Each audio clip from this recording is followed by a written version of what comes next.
우리에게 주신 오늘의 말씀은 누가복음 15장 25절에서 32절 말씀입니다. 누가복음 15장 25절에서 32절 말씀입니다. 마다들은 밭에 있다가 돌아와 집에 가까이 왔을 때에 풍악과 춤추는 소리를 듣고 한 종을 불러 이 무슨 일인가 물은데 대답하되 당신의 동생이 돌아왔음에 당신의 아버지가 건강한 그를 다시 맞아들이게 됨으로 인하여 살진 송아지를 잡았나이다 하니 그가 노하여 들어가고자 하지 아니하거늘 아버지가 나와서 권한대 아버지께 대답하여 이르되 내가 여러 해 아버지를 섬겨 명을 어김이 없거늘 내게는 염소 새끼라도 주어 나와 내 벗으로 즐기게 하신 일이 없더니 아버지의 살림을 창녀들과 함께 삼켜버린 이 아들이 돌아오매 이를 위하여 살진 송아지를 잡으셨나이다. 아버지가 이르되 예 너는 항상 나와 함께 있으니 내 것이 다 내 것이로되 이 내 동생은 죽었다가 살아났으며 내가 잃었다가 얻었기로 우리가 즐거워하고 기뻐하는 것이 마땅하다 하니라. 아멘. 아멘. 오늘날 사회와 우리의 삶은 가까워지기보다 더 멀어지는 관계가 참 많습니다. 가까워지고는 싶지만 가까이 하기엔 너무 먼 당신이라는 우리에게 익숙한 표현처럼 가까워지고 싶은 생각은 있어도 결코 발이 움직여지지 않으며 손이 내밀어지지 않는 관계가 참 많습니다. 외면하고 사는 것이지요.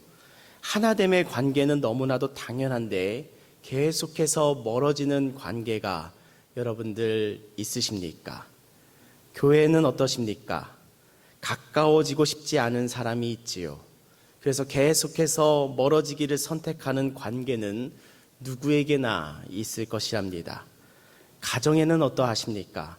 남편과 부인과의 관계가 날이 갈수록 결혼기념일이 지나갈수록 가까워지는 관계이십니까? 하나 되어가는 관계이십니까? 아니면 날이 갈수록 더 멀어지는 관계이십니까? 자녀와의 관계는 어떠하십니까? 자녀들과 하루하루를 함께 살수록 가까워지고 계십니까? 하나 되어 가고 계십니까? 아니면 어릴 때가 좋았지 이러며 저 왼수 덩어리 하며 남이 되어가는 관계이십니까? 이러한 관계들은 하나님께서 하나 되기를 바라시는 관계인데요. 교회와 가정 가운데 하나됨이라는 관계의 복됨이 여러분들 누리고 계신가요? 우리에게 분명 하나됨이라는 당연함에 있는 관계들을 떠올려 보신다면 여러분들은 어떠하신가요?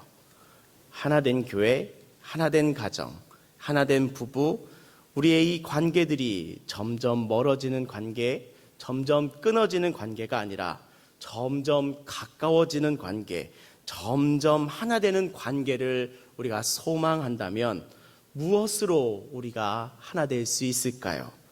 여러분들의 세상의 지혜와 지식과 경험을 한번 떠올려 보십시오.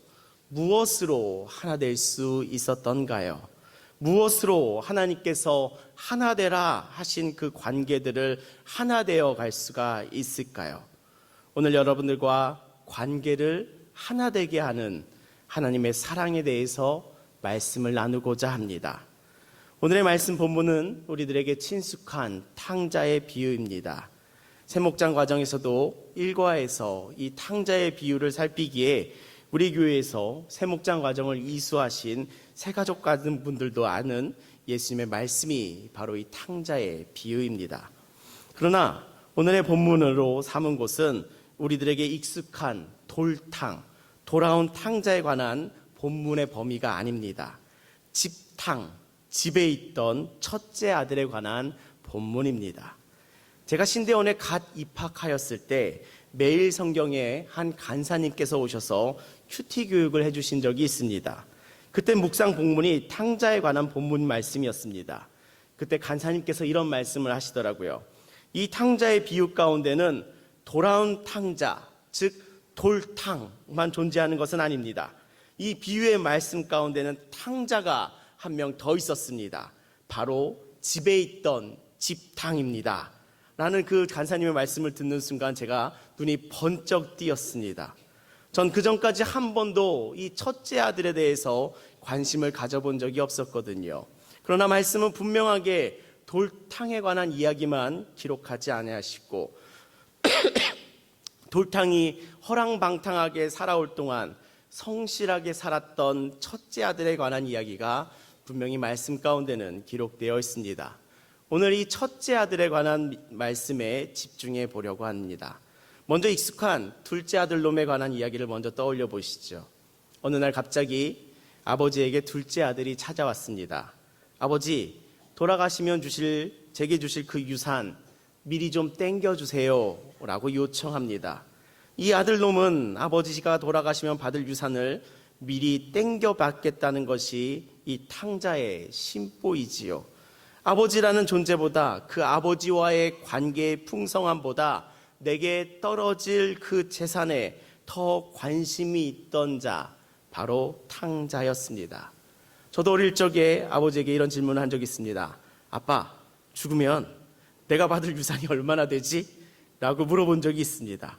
그리고 그때 저는 알았습니다. 아, 받을 유산이 없구나. 그래서 저는 집탕이 되었습니다. 자, 이 비유에 등장하는 아버지는 참 부유하셨습니다. 둘째 아들에게 유산을 미리 나누어 주었지요. 아들은 그 받아든 재산을 들고 먼 나라로 떠나서는 성경의 말씀대로 허랑방탕하게 살았습니다. 그리고 비참한 처지에 놓였지요. 아버지의 집에서는 도련님이었던 그 둘째 아들은 결국 남의 집에서는 종살이를 하며 돼지 사료를 먹어야 되는 신세가 되었습니다. 그리고 그제서야 둘째 아들은 철이 들어 아버지께로 돌아옵니다. 그 아들이 빈털터리가 되어 가축 냄새 풀풀 풍기며 몰골이 거지가 되어 집에 돌아오는데 그 거지를 한눈에 알아보는 존재가 있었습니다. 바로 그의 아버지였습니다. 먼 발치에서 아들이 터벅터벅 걸어오고 있으니 이제나 돌아오나 매일같이 나가 기다리던 분, 그 아버지는 그 아들을 한눈에 알아봅니다. 그리고 기쁘게 달려가 그 아들을 얼싸안고 즐거워합니다. 자녀이지만 재산을 가지고 나가 탕진하고 세상 실패하고 패배자가 되어 돌아왔는데도 아버지는 아랑곳하지 않고 꾸짖지 않고 탕진한 재산의 회복 방안을 요구하지 않고 아들을 끌어안고 기뻐하며 즐거워하며 그 집 가운데 잔치를 엽니다. 아주 기뻐합니다. 그러나 그 집에는 둘째 아들이 돌아옴을 기뻐하지 못하던 한 사람이 있었습니다. 모두가 다 잔치 가운데 있는데 단 한 명만 분노하는 사람이 있었습니다. 누구겠습니까? 집에 있던 성실한 아들, 첫째 아들이랍니다. 이 아들은 동생을 보며 기뻐하는 아버지를 절대 이해하지 못합니다. 첫째 아들의 마음을 우리가 말씀에서 다시 한번 살펴보겠습니다. 우리 누가복음 15장 25절에서 28절의 말씀을 우리가 같이 한번 읽어보겠습니다. 같이 읽겠습니다. 시작. 맏아들은 밭에 있다가 돌아와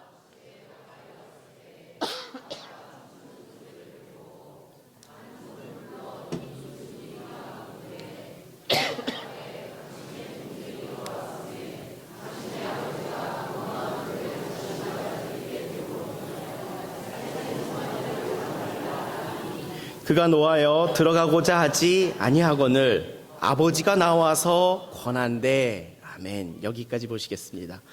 28절을 보니 첫째 아들의 마음이 어떻게 표현되고 있습니다. 그가 노하여 들어가고자 하지 아니하거늘 이렇게 기록하고 있습니다. 첫째 아들의 마음은 노하였습니다. 화가 단단히 났습니다. 그 화가 단단히 났다고, 그래서 그 집에 들어가지 않겠다라고 기록하고 있죠. 화가 나는 겁니다. 가릴 수 없을 정도의 화입니다. 분노입니다. 집에 들어가지 못하고 씩씩거리며 밖에서 분노 조절 장애에 빠져서 자신을 주체 못하고 있는 것이 이 첫째 아들의 마음입니다. 이 마음을 보니 이 장자에 대해서는 집탕, 집에 있던 탕자라고 불러도 되겠습니다. 그리고 이 씩씩거리는 집탕을 발견한 사람이 있으니 바로 아버지입니다. 28절을 보면 아버지가 나와서 권한대 라며 분노하는 이 아들과 대비를 이루듯이 아버지는 아들에게 권합니다. 이 아버지가 참 놀라운 마음을 가지신 분인데요. 분노하는 아들에게서 이게 어디서 건방지게 하며 자신도 분노감을 보이며 복종시키는 아버지의 모습이 아니라 권합니다. 아버지는 부드럽게 아들의 마음을 만지는 것이었어요. 그러자 이제 아들의 마음의 깊숙한 곳에서 있던 진심이 이렇게 쏟아져 나옵니다. 29절과 30절 말씀 같이 읽어보겠습니다. 같이 읽겠습니다. 시작. 아버지께 대답하여 이르되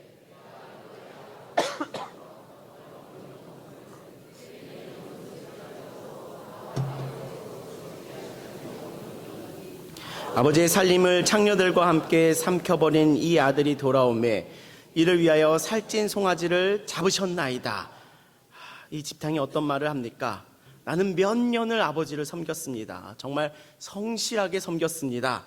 이런 내게는 염소 새끼 한 마리도 주신 적이 없으며 즐기도록 하신 적이 없으시더니 저 돌탕, 저놈은 아버지의 그 재산을 창녀들과 함께 삼켜버린 저놈을 향해서는 살찐 송아지를 잡으셨습니다 하며 집탕은 화를 표현하고 그 마음을 아버지께 알려드리죠.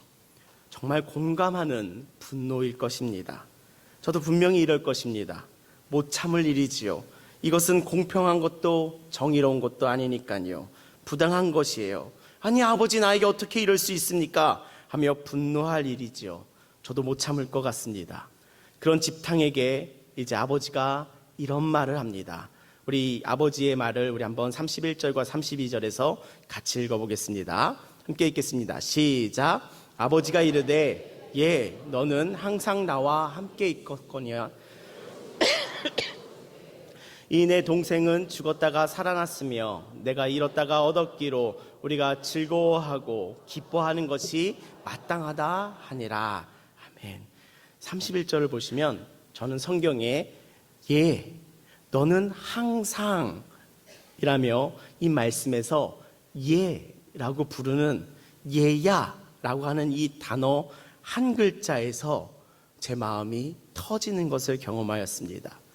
이 말씀을 묵상하다가 예야라고 하는 이 아버지의 한 단어에 아버지의 마음이 다 들어가 있음을 보았거든요. 저도 마음이 터져버리는 경험을 하였습니다. 영어 성경을 보시면요. Son, you are always with me 라고 기록을 합니다. 아들아 라고 먼저 부르는 거예요. 얘야 라고 먼저 부르는 아버지의 음성이 여기에 분명하게 기록되어 있는 것이랍니다. 집탕은 성실하게 가업을 행하며 아버지를 섬겼습니다. 그의 마음은 어떠했습니까? 내게는 염소 새끼 한 마리도 주신 적이 없는데 라며 장자는 스스로를 종으로 여겼어요. 근데 그 집탕을 바라보며 아버지는 어떠한 마음을 말합니까? 얘야, 아들아 라는 이 한마디에 아버지의 온 마음이, 아버지의 온 우주가 다 담겨 있습니다. 저도 이 집탕과 같이 동생을 향한 마음의 분노에 휩싸였을 텐데요. 그 동생을 받아들일 수가 없었을 텐데요. 아들아 라고 부르실 때 이 호명에 아버지의 마음을 마주하며 저는 항복감을 느꼈습니다. 31절 다시 한번 읽어보겠습니다. 아버지가 이르되 예 너는 항상 나와 함께 있으니 내 것이 다 내 것이로되 내 동생은 죽었다가 살아났으며 내가 잃었다가 얻었기로 우리가 즐거워하고 기뻐하는 것이 마땅하다 하니라. 아멘. 이 아들에게, 이 첫째 아들에게 주신 아버지의 마음이 무엇입니까? 얘야, 아들아 라고 부른 다음에 그 마음을 무슨 마음을 주십니까? 아들아 너는 항상 나와 함께 있었고 함께함을 주시고요. 그렇게 내 것이 다 네 것이다 라며 그의 모든 소유권을 주시고요, 마지막으로 아버지는 집탕에게 무엇을 주시나요? 이 내 동생은 죽었다가 살아났다 라고 하시며 그 동생도 선물하여 주십니다. 동생과의 관계도 선물하여 주십니다. 이 집에 있던 탕자, 이 첫째 아들에게 모든 것을 주시며 이 첫째 아들 또한 뜨겁게 끌어안아 주고 계신 아버지의 마음이 이 말씀 가운데 절실하게 녹아 있습니다. 이 세상의 모든 돌탕과 집탕에게 예수님께서는 이 말씀을 들려주시며 무엇을 선물하고 계신가요? 아버지의 마음을 선물하고 계십니다. 아버지의 이 놀라운 사랑을 선물하여 주고 계신답니다. 이 놀라운 아버지의 사랑을 이 땅의 집탕과 돌탕들에게 다 선물하여 주고 계십니다. 이 사랑이 어떠한 사랑이냐면요, 서로 하나 될 수 없는 두 형제를 하나 되게 하는 것이 이 아버지의 사랑이었습니다. 우리 오늘을 살아가는 좋은교회 성도 여러분, 이 놀라운 아버지의 사랑이 오늘 우리에게 말씀으로 임하고 있음을 믿음으로 취하시기를 예수님의 이름으로 축복합니다. 오늘 이 집회를 통해 이 놀라운 하나님의 아버지의 사랑을 만나는 축복의 시간 되시기를 예수님의 이름으로 축복합니다. 아멘. 저는 이 비유 가운데 등장하는 이 아버지를 보면서 이 아버지의 사랑이 어떠한 사랑으로 묘사될 수 있을까 묵상하였습니다. 그리고 제 마음 가운데 떠오른 형용사는 바로 싸매는 사랑이었습니다. 싸매는 사랑이 아버지의 사랑이구나.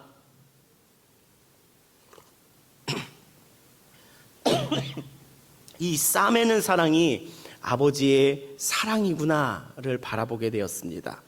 하나님께서 누가복음의 말씀을 통해 제게 주시는 그 하나님 아버지의 사랑됨은요, 어떠한 사랑이냐면 싸매는 사랑이랍니다. 서로 하나 될 수 없는 사람도 하나 되게 하시는 싸매는 사랑을 가지신 분이 바로 우리 하나님 아버지시랍니다. 이 첫째 아들과 둘째 아들이 서로를 용납할 수 있었을까요? 다시 가족의 관계를 회복할 수 있었을까요? 이 아버지의 사랑이 없었다면 이 두 아들은 평생 절대 하나 될 수 없었을 것이랍니다. 그의 마음의 근원들 가운데는 서로를 향해 용납할 수 없는 최대의 상처가 이미 나아 있었거든요. 첫째 아들에게 이 동생은 나의 수고와 헌신을 빼앗아 갔을 동생으로 여겼을 것입니다. 둘째 아들에게 형은 아버지의 것을 나누지 않는 형으로 여겨졌을 것이랍니다. 이 둘이 하나가 될 수 있을까요? 이 아버지의 사랑이 없다면 이 둘이 다시 서로를 용납하며 하나 되는 관계를 회복할 수 있었을까요? 불가능할 것이랍니다. 이 아버지의 싸매는 사랑이 없다면 이 둘은 서로 죽을 때까지 관계를 회복할 수 없는 관계였을 것이랍니다. 그런 불가능을 인간의 힘으로는 불가능하다 여겨지는 그 관계의 회복을, 그 관계의 하나됨을 선물하는 능력이 바로 하나님 아버지의 싸매는 사랑이랍니다. 이 말씀을 통해 오늘 우리들 가운데 이 하나님 아버지의 싸매는 사랑이 모두에게 임하시기를 예수님의 이름으로 축복합니다. 하나 되지 못하는 관계를 가진 우리들에게 이 하나님 아버지의 싸매는 사랑이 오늘 우리에게 임하기를 예수님의 이름으로 축복합니다. 그 사랑이 우리를 회복시킬 줄을 믿습니다. 그 사랑이 우리를 충만케 하실 줄을 믿습니다. 그 사랑이 오늘 우리들에게 내려오고 있는 줄을 믿습니다. 그 아버지의 사랑 앞에 나는 주님의 것이다 굴복하는 우리 모두에게 싸매는 사랑이 임하여져서 우리들이 회복하지 못하는 그 관계들 가운데에서도 하나님의 은혜를 누리는 아름다운 축복을 누리는 삶 되실 것이라고 예수님의 이름으로 축복합니다. 아멘. 이와 같이 하나님 아버지의 사랑은 우리가 말하는 사랑과는 너무나도 다릅니다. 같지가 않습니다. 우리가 미디어를 통해 SNS를 통해 접하는 사랑은 근본적으로 다르답니다. 세상이 말하는 사랑이 어디 서로를 용납하는 사랑이겠습니까? 세상이 말하는 사랑이 어디 관계를 회복해야 하는 사랑이겠습니까?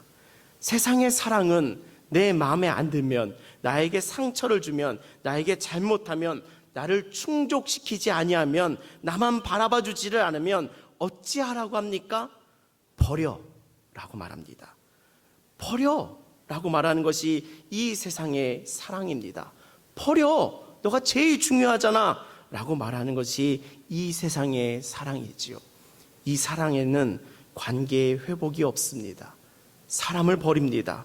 나만을 사랑하기 때문이지요. 오늘날 우리는 다 이 세상의 사랑관과 하나님의 사랑관을 혼동하고 있습니다. 하나님의 사랑을 오해하곤 합니다. 하나님의 사랑은 자신만을 사랑하는 사랑이 아니라 우리를 싸매는 사랑이랍니다.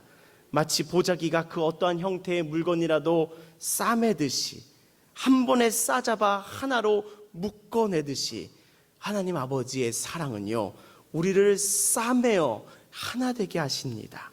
그 사랑으로 서로 사랑하시기를, 그 하나님의 사랑으로 힘입어 서로를 사랑하시기를 예수님의 이름으로 축원합니다. 하나님께서 하나됨으로 디자인하신 공동체가 있습니다. 바로 교회입니다. 회복해야 될 관계들이 곳곳에 자리하고 있죠. 젊은 세대는 그저 떠나서 다른 교회 가면 되지, 안 마주치고 살면 되지 하는 삶의 태도이기에 그저 교회를 떠나버리고 말지만, 우리의 기성세대들은 그래도 교회를 사랑하여서 그 사랑하는 마음이 남아있어서 그 상처를 끌어안고서라도 살지요. 그렇기에 우리는 첫째와 둘째를 하나 되게 하시는 하나님의 사랑이 너무나도 필요합니다. 우리가 이 아버지의 사랑을 힘입는 교회 되기를 소망합니다. 우리 좋은 교회가 아버지의 집과 같이 관계의 회복됨이 축복이 있어서 이 관계의 회복으로 말미암아 기뻐하는 그 기쁨의 잔치가 열리는 아름다운 교회 되기를 예수님의 이름으로 축복합니다. 아멘. 하나님께서 하나됨으로 디자인하신 또 다른 공동체가 있습니다. 그것은 바로 가정입니다.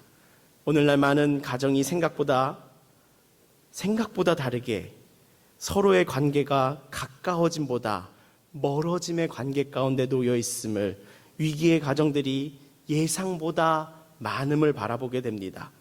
서로가 용납할 수 없는 관계를, 그 서로가 용납할 수 없는 관계로 치닫을 때에 이 싸매는 하나님의 사랑을 구하시기를 예수님의 이름으로 축원합니다. 세상 그 무엇도 세상의 사랑으로는 우리를 회복시킬 수가 없습니다. 우리를 더 끊어내며 너만을 사랑하라며 서로를 고립시킵니다. 그러나 하나님 아버지의 사랑은 우리를 싸매는 사랑이랍니다. 우리의 연약한 관계를 압도하며 싸매는 사랑이랍니다. 우리의 관계를 싸매는 사랑이랍니다. 그 사랑 오늘 힘입으시기를 예수님의 이름으로 축복합니다. 그 사랑 오늘 힘다하여 간구하시기를 예수님의 이름으로 축복합니다. 그 사랑에 힘입어 우리의 가정이 하나님의 사랑으로 하나 되는 가정으로 더 나아가실 줄을 믿습니다. 우리의 교회가 그 하나님 아버지의 그 사랑에 힘입어 더 하나됨의 교회로 더 나아가게 될 줄을 믿습니다. 우리 이 비유의 말씀을 마지막을 다시 한번 읽어보겠습니다. 우리 31절과 32절의 말씀 다시 한번 같이 읽어보겠습니다. 함께 읽겠습니다. 시작.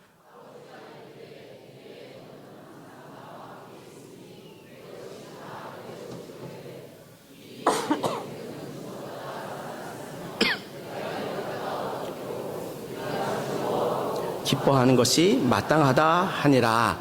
아멘. 이 아버지의 말씀을 들은, 이 마지막 아버지의 말씀을 들은 아버지의 사랑을 받은 이 집탕은 변화하여 돌탕과 함께 하나된 형제애를 이루며 기쁨으로 아버지를 섬기며 가족을 이끄는 사람으로 성장하였을까요? 예수님의 말씀은 여기서 끝납니다. 그 결말을 우리들에게 들려주고 있지를 않습니다. 이 오픈된 결말이 우리들에게는 어떠한 메시지를 전하고 있을까요? 너도 돌탕이지, 너도 집탕이지, 하나 되는 결말은 너희들의 인생으로 써라 라고 하시는 것이랍니다. 그 아버지의 사랑을 경험한 우리에게 그 사랑의 실천을 바라며 이 돌탕과 집탕의 비유의 말씀이 결말이 되기를, 우리가 그 결말이 되기를 바라시는 메시지가 바로 오늘의 말씀이랍니다. 이 말씀 앞에서 그 하나님 아버지의 사랑이 오늘 우리들에게 임하니 그 아버지의 사랑으로 충만함에게 힘있기를 예수님의 이름으로 축복합니다. 그 사랑을 힘입어서 서로 하나 되는 복된 사랑하는 귀한 성도의 삶 되시기를 예수님의 이름으로 초대합니다. 아멘. 기도하시겠습니다. 우리를 하나 되게 하시는 사랑의 아버지이신 주님, 오늘 우리들 가운데 주님의 말씀으로 주님의 마음과 사랑을 계시하여 주시며 우리에게 그 사랑을 선물하여 주시니 주님께 감사와 찬양을 올려드립니다. 주님, 우리가 말씀 가운데 경험한 아버지의 싸매는 사랑을 힘입어 살아가기를 소망합니다. 세상의 사랑이 아닌 아버지의 사랑으로 살아가기를 소망합니다. 주님, 우리를 축복하여 주시옵소서. 아버지의 사랑으로 살아갈 때에 서로를 싸매는 사랑 되게 하여 주시옵소서. 우리의 교회를 싸매는 사랑으로 우리가 쓰임받게 하여 주시옵소서. 우리의 가정을 싸매는 사랑으로 우리가 쓰임받게 하여 주시옵소서. 아버지의 사랑을 품은 자로 그리스도인으로 이 세상을 살아가며 가정을 이루어 갈 때에 가르는 자가 아니라 나누는 자가 아니라 하나 되게 하시는 아버지의 사랑으로, 아버지와 같은 사랑으로 세상과 이웃과 우리의 가정을 사랑하는 우리로 오늘 이 시간 우리를 새롭게 하여 주시옵소서. 우리의 삶의 관계에 끊어지는 상처에서 회복되는 복된 하나님 나라의 잔치의 삶으로 우리를 초대하여 주시며 그 잔치 가운데 누리는 귀한 자녀들로 우리를 축복하여 주시옵소서. 주님, 오늘 우리는 주의 말씀 앞에 서며 예배하며 목장으로 모이며 오늘의 하루를 주님께 드리려고 합니다. 우리의 교회를 하나 되는 사랑으로 싸매어 주시옵소서. 예수 그리스도의 이름으로 기도합니다. 아멘.